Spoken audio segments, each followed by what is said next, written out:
and welcome back to Joygasm, a video game and movie podcast. I'm Russ, Steve is out sick, and the world could always use more heroes. In episode 292 today, October 13th, 2022, we're going to be going right into the topic of the day, which is Overwatch 2 impressions. So there's no need to fast forward whatsoever throughout the podcast because we're going to get right into the nitty gritty. But before we do, make sure you click on that subscribe button as well as that notification bell. That way you will not miss a single solitary episode of Joygasm that drops once a week each week.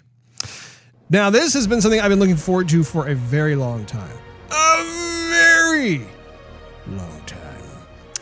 And this is, to no one's surprise, the sequel to 2016's arguably game of the year. It was actually one of my favorite games that has come out, and I've been playing it for many, many hours over the past several years. And of course, the big question that has been on my mind, it has been on the minds of all the fans of Overwatch, is when can we expect the sequel? When can we expect Overwatch 2 to be released? And now here we are. So I will have a list of things that I wanted to be able to talk to you, have some coffee talk. Well, the only problem is I don't have coffee, I have water. But you know what, that'll suffice, I believe. And I wanted to go down a number of things because I've put in, I would say, close to a week's worth of time with the game. And I, along with many of you, have had some of the same issues with regard to the DDoS attacks that initially happened to Blizzard servers. So it really pretty much made it impossible for me to be able to actually start playing once the game dropped. However, the servers have stabilized, and we are at a point now where we can actually start getting in there and checking out what all Blizzard has been cooking up for us. So I thought I'd start off with the graphics because I've always been a big fan of the graphics in games. I always like to see kind of what the teams have been working on in order to improve an already beautiful game. And I really do believe that they've done a nice facelift for this particular series.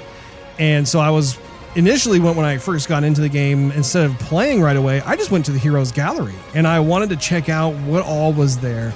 I was struck immediately by the comparisons. I think it was a nice idea to have the Overwatch 1 classic skin right on top of the Overwatch 2 default classic skin, and just being able to kind of go back and forth and see like what kind of refinements they've made, what kind of like high-res textures they've included.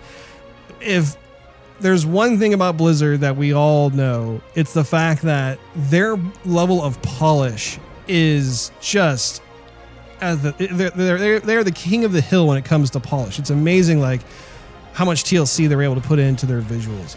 So that was a lot of fun to be able to go through that. I do think it was a bit surprising to see how, at least at this point in time, there really weren't a plethora of different skins that were new. And it's interesting to think about how they were being thoughtful in terms of bringing over all of the different types of loot and leveling and all, basically like our career within Overwatch from the first game into the second game. I was like, all right, cool. That's a really good idea. But one of the things that I find myself kind of thinking about is how when I first played Overwatch 1 and I was going into the Hero Gallery, all the skins were new to me. I had never seen any of these before, and you could tell that there was a considerable amount of thought and design process that has gone through each one of these heroes, and it was pretty impressive. I mean, yeah, you have like certain color swap outs and that sort of thing, which is fine. Like if you prefer a different color on your favorite hero, you can select that if you wish. And over time, as the game progressed and as the developers continued to iterate on the different skins, then we got even more skins as a result of that. And so I think that was always something that was fantastic. And then you could tell that like the majority of the team began to start working on Overwatch 2. And that meant that you had a smaller pool of developers that were continuing to generate content for the current Overwatch game, but it really started to slow down a bit. What I think is interesting about Overwatch 2, however, is when I look at the heroes that existed from the first game into the second game, my expectation, my personal expectation, was that I was going to actually see just a huge list of brand new skins for each one of the characters. Not that they would necessarily be readily available for me to equip, but more as kind of a continuation from the first game in terms of us being able to get like a sneak peek, right? Like being able to browse and see what we can earn, or if we wanted to purchase gamers credits for getting enough in order to purchase that particular skin. And in this instance, it seemed as though there were really only like, one guaranteed new skin, which was kind of like, the Overwatch 2 classic skin. And I don't think there were that many characters, if any, off the top of my head, that actually had a number of other brand new skins that were exclusive to the release of Overwatch 2. Now, the new characters that they had, the new heroes that they launched along with the game, obviously all of their skins are new, and it was fun to go through that, and we'll cover that in a bit. But that was one of the critiques I did have with this title, was that I was a bit surprised at how, at this point in time, there really are not like any kind of comprehensive new lists of skins to choose from for all of our favorite heroes.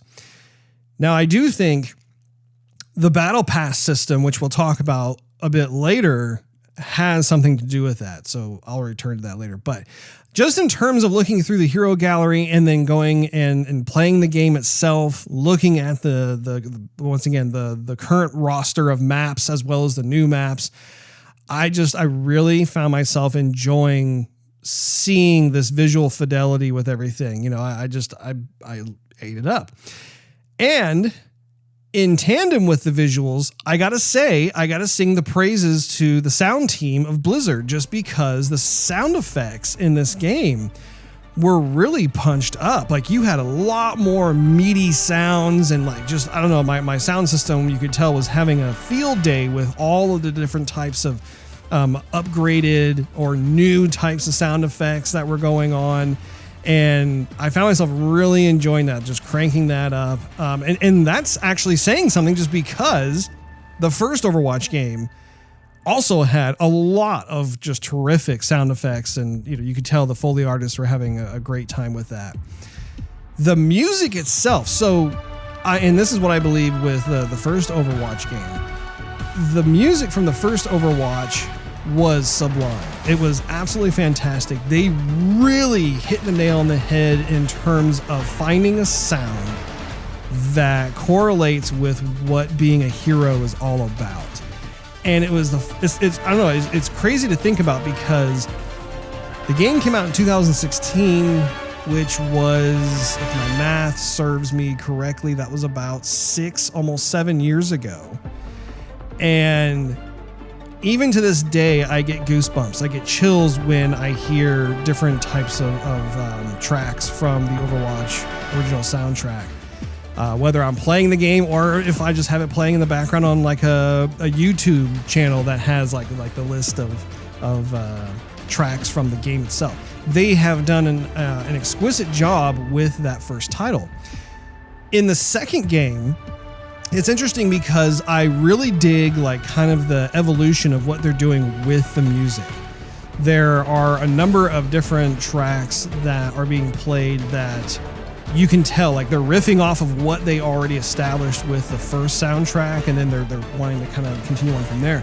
I was a bit surprised though when it came to multiple tracks being more subdued. If you noticed, like when you're in some of the menu systems or you're waiting or whatever, there is kind of more of a chill factor, if you will, like kind of a like you're in the green room, you're in the lobby, and it's meant to be more soothing than it is to get you like amped up and hyped.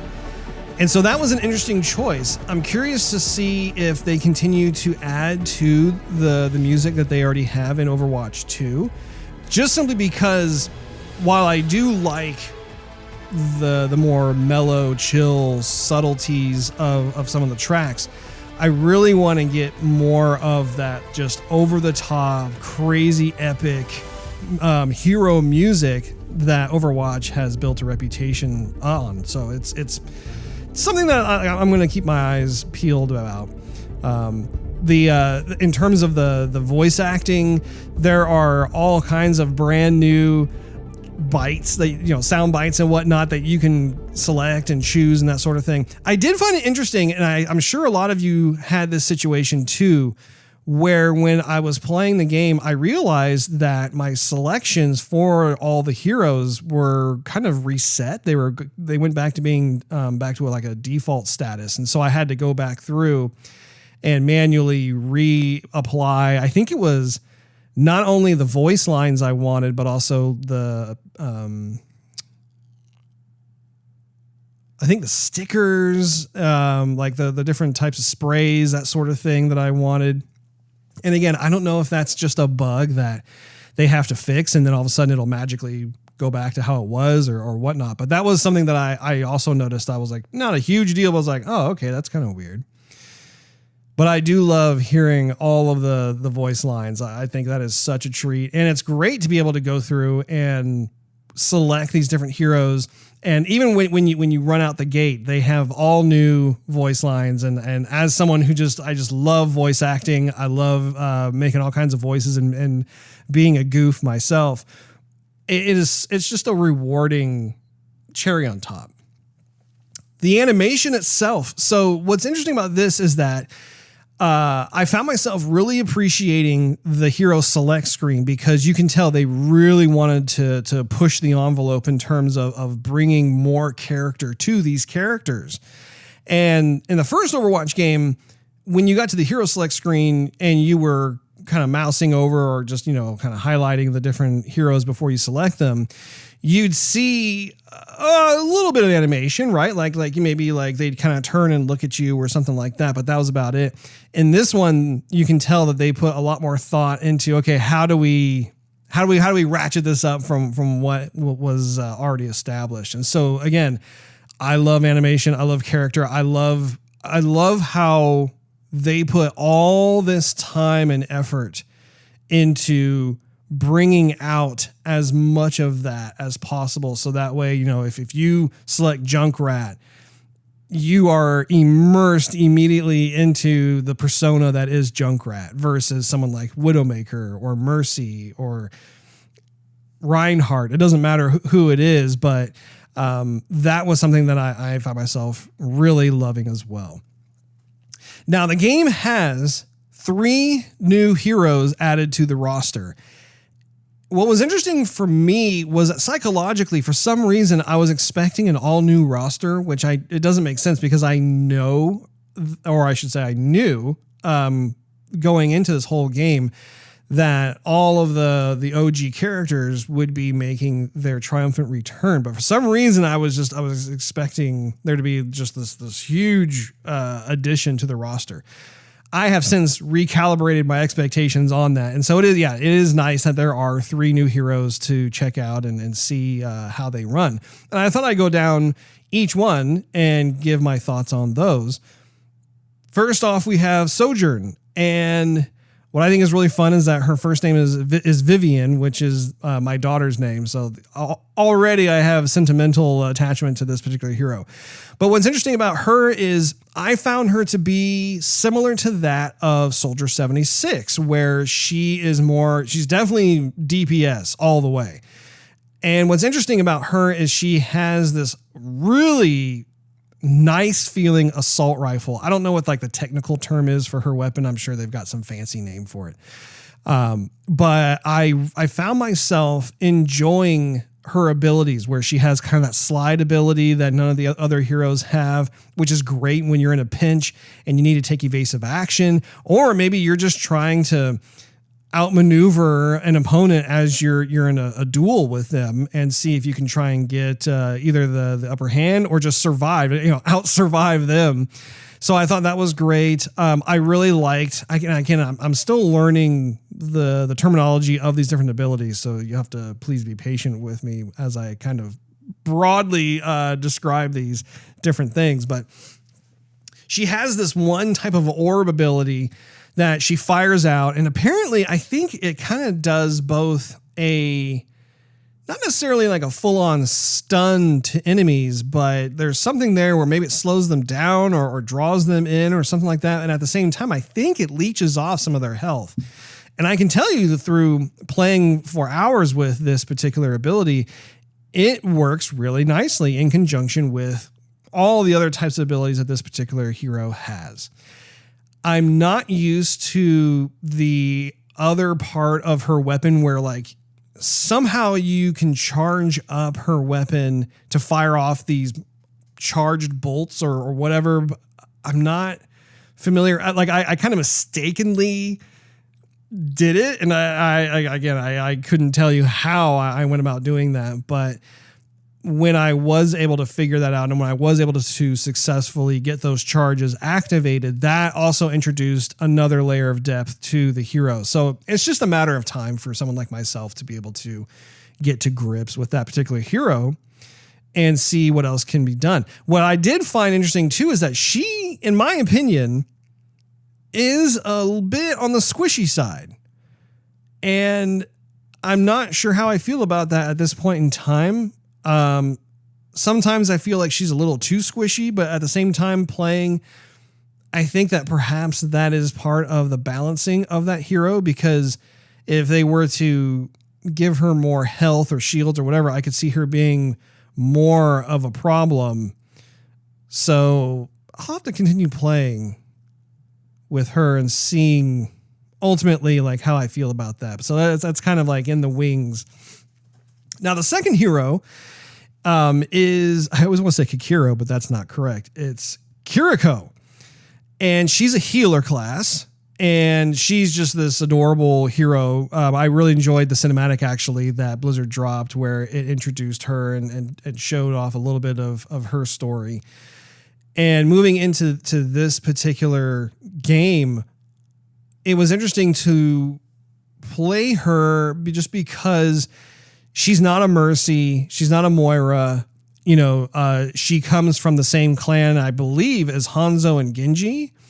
And so there is that kind of similar sensibility to it. But, she uses these pieces of paper. And I know, once again, I don't know the terminology yet. I'm still learning. But the idea being that she can fling these pieces of paper that will heal different people on the team. And she has shurikens that she can toss as well. I really like the shurikens because they're silent, kind of like how Hanzo and I would say Genji to a certain extent, with his ninja stars. It's nice to be able to contribute to different types of battles just because there may be moments where other teammates just can't quite seal the deal in terms of taking different enemies out. And perhaps if I'm able to luckily just like get a shuriken or two in, then I can aid them in that instance. Her ultimate ability, and I just realized that I didn't talk about Sojurn's ultimate. So let me pause real quick and go back to Sojurn. I'm still learning Sojurn's ultimate. It seems like she goes into kind of more, again, it's similar kind of sort of to Soldier 76 where you get this futuristic HUD that appears and then all of a sudden I think your rate of fire increases and I think you just output more damage, but it's not as seeker friendly as Soldier 76 where you can just kind of loosely move around and you can lock onto different targets and stuff. So still trying to figure that part out. But going back to Kiriko, her ultimate is interesting too. I find that it has strengths and weaknesses to it from the standpoint that if you are in a map that has a lot of narrow passageways, like let's say, for instance, King's Row, right? King's Row has a lot of narrow passageways. Her ultimate shines because regardless of whether you're on offense or defense, that ultimate can help the team really to their advantage. And so I think that that's a really good thing. However, when I'm playing maps that are a bit more open, I find that it's harder for that particular ultimate to have as much of an effect as it does in these other types of narrow passageway maps. So it's interesting to kind of see that. There are certain abilities that I really have not been taking advantage of like I should. And that, again, that's just part of the learning process. But her being able to climb up walls like Hanzo does or Genji, I really haven't been using that. Her ability to be able to teleport through a wall to where an ally is, I really have not been on top of that either. And so that is a side to her that I'm looking forward to seeing how I can leverage and be able to pivot when necessary to see how I can take full advantage of what this character has to offer. Now, the third hero is Junker Queen. She had her own cinematic, and again, really fun to be back in Junkertown, see what she's about. And I got a little bit of play with her, not as much as the other two new heroes, but I did get enough to kind of start to get a feel for what she's about. And she does strike me as kind of a brawler type of player. She's considered a tank class, but she's not as tanky as like say Diva or Reinhardt, in my opinion. I think that she's kind of mid-range. It's almost kind of like to say she's a hybrid is a bit too strong, but it's in that direction of like, she strikes me being part tank and part DPS, but it's just kind of, yeah, it's in there somewhere. Her shotgun is a lot of fun, but I find that you have to be more close range for it to really do damage. I do enjoy her knife throwing. You could tell that there was probably some inspiration from God of War, particularly God of War 4 that came out on PS4 with Kratos' axe, where he could like throw it and it like, sticks into an enemy and then he can call it back. And the showmanship side of that, as well as some of the gameplay advantages also come into play. So I think that's a really nice ability that she has in terms of her knife, where you can decide to leave the knife in your enemy, your adversary, and I think it continues to drain their health over time, or you can call it back. I haven't mastered it yet. I'm not even close to mastering that particular ability. So I don't know if it's by design that, like, if, say, for instance, you stick an adversary with a knife and you call it back, if the enemy is supposed to be brought to you, like really close up, so that you can use your shotgun or your I think it's like your axe. I don't know if maybe that only happens for more of the smaller lightweight characters as opposed to the big ones like Roadhog or Reinhardt. I just don't have the experience yet to really give you a concrete answer on that. But it is a lot of fun. The axe is also a lot of fun. It's really satisfying when you time it just right and she's able to like really haul off and do that big old axe swing. So again, when you look at these three different heroes that are new to the overall hero roster, each one has its own kind of unique persona, its own unique feel, and I think that they all really fit nicely within the world of Overwatch heroes. Now, one of the things that I'd like to talk about now, pivoting off of the heroes, is actually talking about the menu systems, the UI, UX design, and the infographics that accompanies them. What's interesting is that they've done away with the loot boxes. And I understand that there are quite a few different places in the world where that is considered gambling. And I think they were starting to run into legal issues and there was becoming kind of this logistical headache. And so they ended up doing away with that system and instead have embraced the Battle Pass system. Now, the Battle Pass system, I feel, and this is generally speaking, this is not specific to just Overwatch, but I feel that the feature of the Battle Pass itself is currently going through this iterative process because we're seeing it appear in a lot of these different AAA games, specifically when it comes to first-person shooters. And so like Halo Infinite, for example, has Battle Pass, but in my opinion, I feel as though the UI design, the UI UX design of Halo Infinite is rather clunky. It's hard to navigate. I've put a significant amount of hours into that game, and I still to this day forget, like, how do I get to certain menus and why am I only seeing this kind of stuff over here? You know, it's difficult for me as a player to just simply get to menus that I want to get to. And then that begins to cause my interest in playing the game to wane, right? I think Overwatch 2 succeeds where Halo Infinite has failed in that department, where their battle pass system is a lot more straightforward. It's simplistic, and I can easily try and find what it is I'm looking for. There was like a little bit of a learning curve at the beginning, but honestly, that took about a day or two. Now I'm like fully comfortable moving back and forth through it. I love the idea of how you can press, like on Xbox, for example, I can press the menu button and you'll get like this little inset that appears in the upper right-hand corner. Like if you were, let's say you're in the hero gallery, you were on like a hero screen.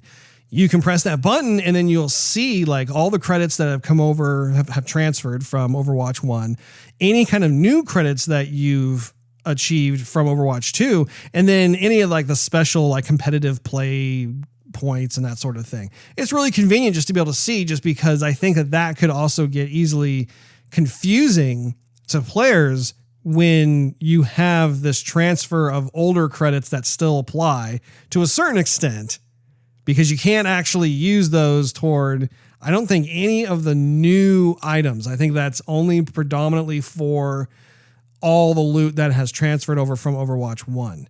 So that's really convenient. In terms of the main menu screen, it's very easy to see what's going on. You have play at the top, followed by, I think it's like shop, I want to say. It's play, heroes, which is basically the hero gallery, then shop, then battle pass, and then you have some smaller ones down below. Now, what I was initially confused on is they have taken certain other types of the UI out of Overwatch 2. One of the things that I was a bit surprised about was the performance summary at the end of each match. So like in Overwatch 1, after you watch the play of the game, then you are presented with this particular screen that showcases like who the top performing gamers were for that particular match. But then also you get to kind of take a look at how you did as well. And they have taken that away, which I was a bit surprised about, because I think that was kind of a nice kind of exit lobby area where like you didn't just like leave and start a new match, but like you were able to kind of reflect and meditate on like how that match went. And if you wanted to like, you know, praise your fellow teammates or whatever on your headsets, you could, and you could all look at that stuff together.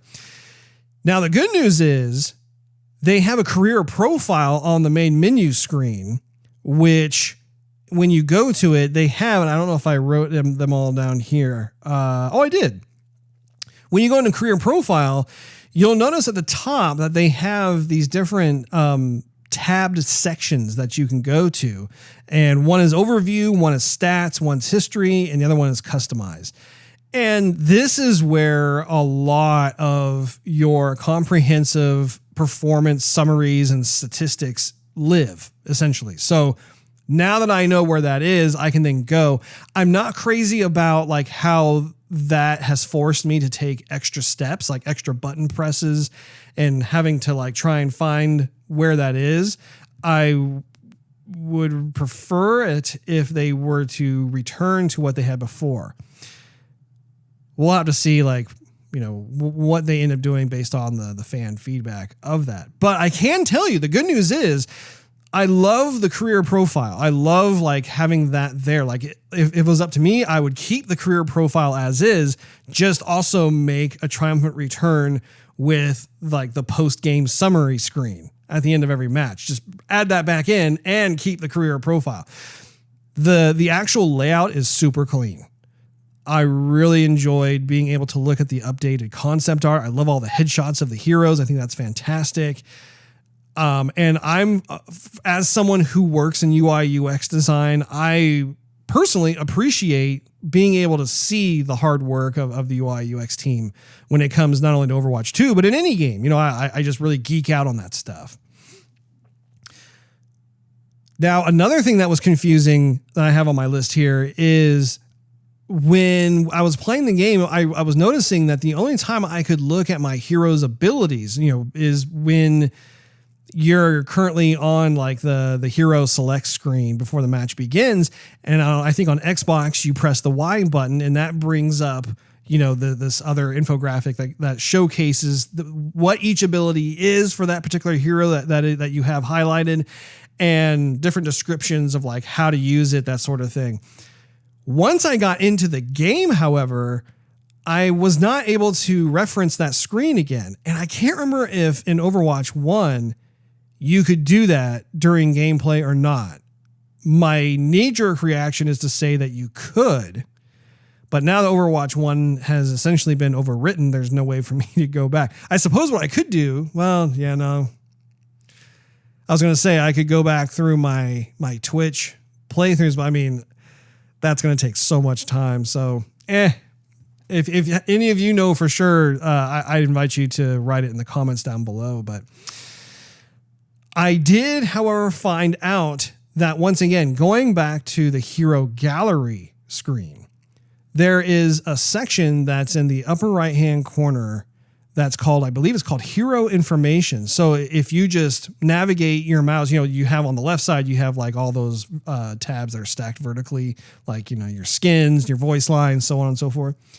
You just press right on the left tab and then it'll take you over to hero information, which I believe is by default, it's in an orange color. It's like that Overwatch orange. And it's there that you can also take a look at the hero abilities for that particular hero that you have selected. I like that, but I do want to see that screen become available in gameplay, because especially if I'm playing a new hero or if I'm playing a hero that I don't play very often, chances are I'm going to forget like how to do certain things. And it would just be nice to be able to go back to that. I spent some time in the options screens, and as of this recording, I have been unsuccessful in actually finding like an option to be able to like have that become activated. So again, if anyone knows how that actually works, if it's even there, please put a comment down below if you're on YouTube and let me know, or, you know, ping me on social media. And let me know that way. Now, the Battle Pass, I know I mentioned this a bit earlier, but I wanted to talk more about the Battle Pass. And it's interesting because in a perfect world, it's like I kind of wish that they could figure out a solution to be able to still have the loot boxes exist in the game. Maybe not in the same way that it used to be in Overwatch 1, because again, of all the gambling issues and that sort of thing. But I just love the idea of getting a present. It's the coolest thing to get a loot box, not know what's inside, and just be able to open it and see what you get. And off the top of my head, I mean, the idea that I have would just be, why can't Battle Pass and the loot box system coexist in such a way where, you know, the Battle Pass is designed to be able to, you know, if you pay for the Battle Pass, you get to essentially window shop, right? You're browsing through what is in each given season. So in season 1, you get to see, oh, from level 1 to level 80, this is the loot that you could expect to get. That's cool in the sense of like, you know, you can kind of, you know, take a look at it before you decide to commit to you know, purchasing that particular season. However, what's lost is that there's no sense of the unknown anymore, right? Like the loot boxes are fun because you never know what you're going to get. Sometimes you could be disappointed. Other times you could be like totally jazzed. It just depends. But for me, I wish that, like, you know, maybe they could figure out a way where obviously within the Battle Pass system, you don't necessarily have to purchase the Battle Pass if you don't want to. I believe there are certain items that you might be able to earn as you go. Like if you decide that you want to just take your time and grind through getting certain things. I think though in the battle pass, it unlocks the different tiers, but in order to actually use them, you have to buy the battle pass. I do think that it would be very cool for the Blizzard team to be able to also create some other types of loot items that would only exist within loot boxes, and maybe have those loot boxes be a part of kind of the leveling up process that doesn't necessarily remain behind like the paywall of a battle pass, but just to be able to every once in a while, like, oh, by the way, doesn't cost you a penny, but we're just giving you a loot box and you can have some new loot or whatever. I just think in the spirit of like traditional Overwatch, that would be really cool. So I've talked quite a bit about my impressions of it.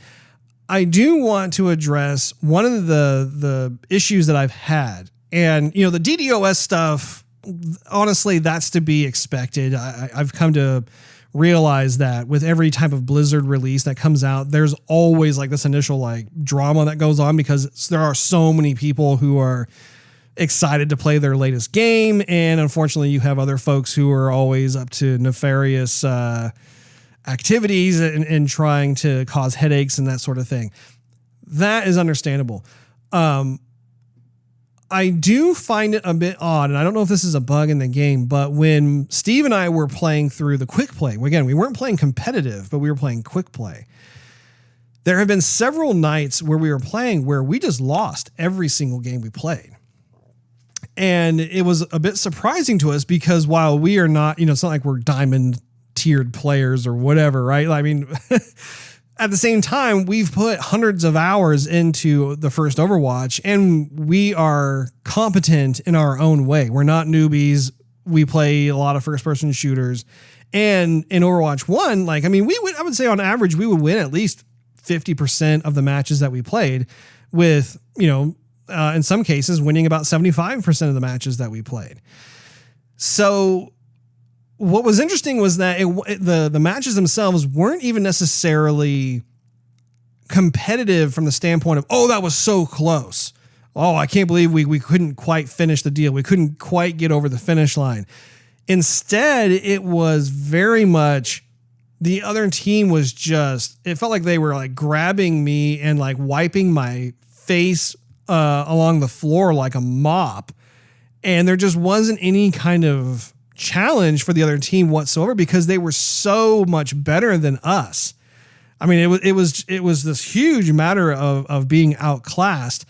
And I went on to some of the Overwatch forums today, and you have all kinds of folks who are like super good at the game who are complaining about how apparently their rank has not carried over from Overwatch. And so they're somehow getting placed in bronze.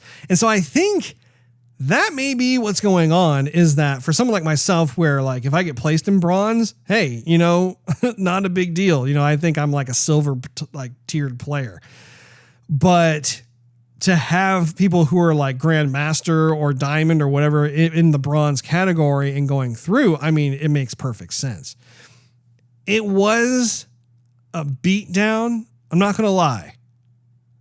I had certain moments where I wanted to just shelf the game because the fun factor was gone. Like, it's one thing to lose closely. It's completely different when like you're just being decimated. There's no challenge whatsoever. And honestly, I think for those players too, there is a bit of disappointment because they didn't have to earn that victory. They're so far beyond better than people like myself. It's like, okay, well, we did that. We're able to notch that win into, being able to like move up the chain, move up the ladder. But I mean, I think everybody who plays the game wants to have like a pretty good challenge. Like it's good to be equally matched, so to speak. So hopefully Blizzard is able to address that. I have a feeling it's probably just a bug they're having to also squash. And that's just part of what happens when you release a new game. But, overall, I'm so happy that Overwatch 2 has been released. One of the main questions that I've had swirling around in my head is it a sequel or is it an update? Because what's interesting is that while we do have 3 new heroes, we've gotten the graphic and audio facelift. We also have a few new maps, which I know I haven't talked really about at all, but I can tell you they're all gorgeous. They're all beautiful. I have really enjoyed the layout design of them as well as the aesthetics. But what's interesting to me is that the game largely feels like Overwatch 1 in terms of like this sheer amount of content that has been brought over. And I think that's where there's kind of like this interesting situation where I'm glad that they brought all that stuff over, but I'm surprised that there is not an equal amount of new content to complement the old content. And even if I'm saying, like, let's say, for instance, we go back to like how much content they had when Overwatch was first released, I want to say that it's still not 1-to-1. Like, I think that, well, obviously, I mean, like in Overwatch 1, you had far more heroes out of the gate than you do with Overwatch 2. You have 3.